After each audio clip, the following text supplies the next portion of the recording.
خبر شامل कंदासीं। कराची मां नादर वसीर जी रिपोर्ट मुताबिक़ कराची जे इलाइक़े मलीर में तहरीक सुन्नत पाकिस्तान जे मरकज़ी चेयरमैन साहिबज़ादा मोहम्मद फैज़ रसूल हैदर रिज़वी, अल्लामा मोहम्मद बाग अली रिज़वी, सूबाई सदर तहरीक सुन्नत पाकिस्तान सैयद अरशद अली काज़मी ऐं ॿियनि सूबाई सेक्रेटरी प्रेस कॉन्फ्रेंस कई आहे। जी बिस्मिल्लाहिर्रहमानिर्रहीम, अस्सलातु वस्सलामु अलैका या रसूलल्लाह व अलैका वसहबिका सय्यदी या हबीबल्लाह।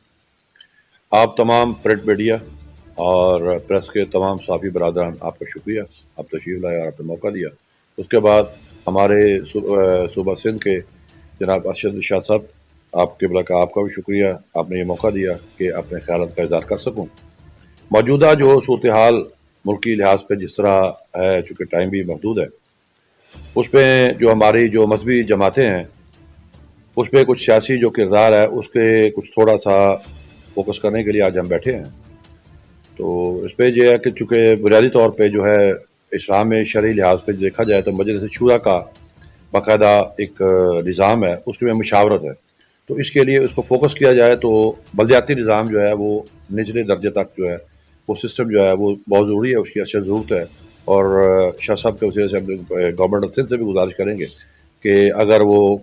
एक कायदा बलदियाती निज़ाम का सेटअप कायम किया जाए। दूसरा यह है कि हमारे मुल्क के अंदर चूँकि इस्लामी जमहूरिया पाकिस्तान ये रमज़ान शरीफ का 27 रमज़ान को मार्ज़ वजूद में आया, यहाँ पर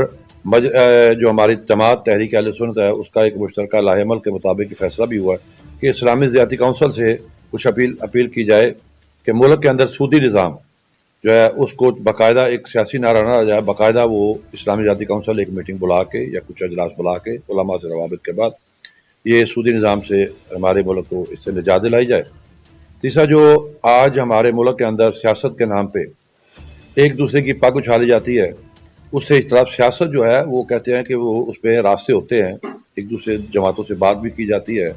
उनका एहतराम भी किया जाता है। हम किसी जमात के हामी या मुखालिफ नहीं हैं, मगर चूँकि अखलाकी अकदार इस्लामी लिहाज से इस्लामी जमात है, इस्लामी लिहाज से इज़्ज़त और प्रेस्टीज का ख्याल करना जो है बहुत ज़रूरी है। तीसरा जो हमारा है वो हमारा इस वक्त जो सोशल मीडिया है उसके अंदर जिस तरह अभी तूफ़ान बदतमीज़ी या फाशी या जिस तरह अभी ये अभी कल जो हमारा दिन गया, पहले तमाम अहले पाकिस्तान को नया साल मुबारक हो, अल्लाह ताला हमारे तमाम दुखों को दूर करे। तो इस पर सोशल मीडिया का मुस्बत किरदार होना चाहिए